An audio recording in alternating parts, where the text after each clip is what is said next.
All right, today we're doing something a little different. We're not just going to go through a summary of a story. No, think of this more like a cinematic investigation. We're opening up a case file on a memory, piecing together a portrait painted with words from Khushwant Singh's classic work. So, let's start with the central mystery, right here, this one sentence. It's a paradox, isn't it? How can someone never have been pretty, but at the same time always be beautiful? It sounds like a riddle, and that's the core question we're going to try and unpack. To get to the bottom of this, we first have to understand the person painting the picture, the narrator, and his very specific point of view. So our investigation really begins with how he saw his grandmother as a child, this figure who seemed completely frozen in time. 20 years. I mean, just think about that for a second. For 2 entire decades of his life, the narrator knew her as just one thing: old. This wasn't just a phase she was going through. For him, it was the only version of her that ever existed. And it's not a casual observation. The story uses this exact phrase, "so terribly old," to really drive home how absolute this was from his perspective as a child. You can feel the weight of it. And here's where it gets really interesting. In his young mind, she had reached a kind of maximum oldness, a permanent state. It was like she was a constant, a fixed point in his universe, while everything else, including him, was changing. Which is exactly why the idea of her ever being young and pretty was just unthinkable to him. So much so that he says the thought was almost revolting. Now, that's not a judgment on her. It's really a confession about the limits of his own imagination.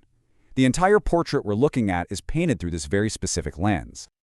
Okay, now that we understand the frame of the portrait, let's rewind. Let's go back in time to where their bond was actually formed. We're heading into a period of really deep, simple connection, the village years. It's stated so simply, but this sentence is the foundation for everything that follows. Not just grandmother and grandson, but good friends. That's the emotional core of this entire investigation. And this friendship, it was built on a shared daily rhythm. Just look at their day. He wakes up to the sound of her prayers. They walk to school together, feeding dogs on the way. While he's inside learning his ABCs, she's in the attached temple reading scriptures.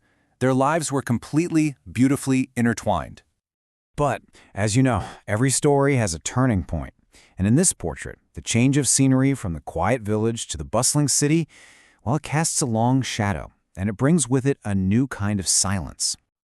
The source material itself actually calls the move to the city a turning point.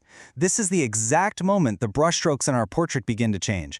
This wasn't just about a new address, it was the moment their shared world started to fracture. So what caused this fracture? Well, it was a clash of worlds. Suddenly, he's in an English school, learning about Western science, the law of gravity, things like that. He's taking music lessons. These were all things his grandmother just couldn't understand or be part of. And maybe most importantly for her, there was no teaching about God or the scriptures. And how did she react to this new, growing distance? Not with anger, not with arguments, but with this quiet acceptance.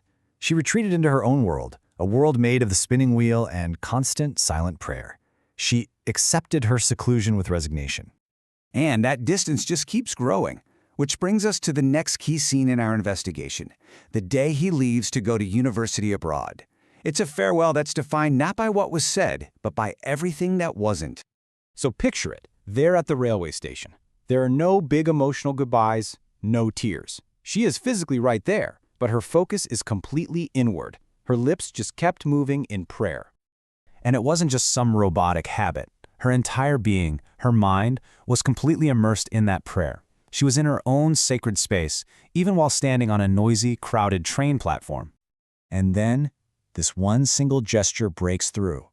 A quiet, simple kiss on his forehead. It's the only physical expression of her feelings in that whole scene. And this is just so poignant. The narrator genuinely believes this is it. He's going away for 5 years, she's very old, he thinks he'll never see her again. So he cherishes that single, moist imprint from the kiss as their final moment of contact. For him, the portrait is now finished. But he was wrong. Our investigation is now entering its final and most surprising chapter. The story isn't over. A final, completely unexpected tribute is about to be paid, and it's not by a person. 5 years later, he comes back, and the woman of quiet, constant prayer is gone. In her place is someone celebrating with pure energy, thumping on an old drum and singing songs about warriors returning home to welcome him back.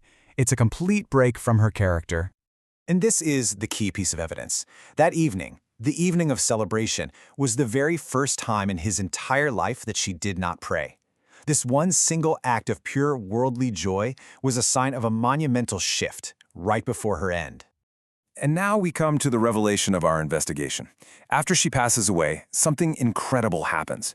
The thousands of sparrows she fed every single day, they all gather around her body. But the crucial detail, the one that gives you chills, is this. There was no chirping, just absolute profound silence. The narrator's mother, feeling sorry for the birds, throws breadcrumbs to them, just like his grandmother used to. But the sparrows took no notice of the bread. They didn't touch it. And in that moment, the truth becomes crystal clear. It was never about the food. Their connection was to her. Their silence was their grief. Their gathering was their tribute. And that's the answer to our initial mystery. Her beauty wasn't physical. It was the serene, spiritual contentment she radiated, a love so profound and so real that even nature itself came to mourn her passing in silence. Which leaves us with this final question to really think about. How do we truly measure the impact of a life lived in such quiet devotion,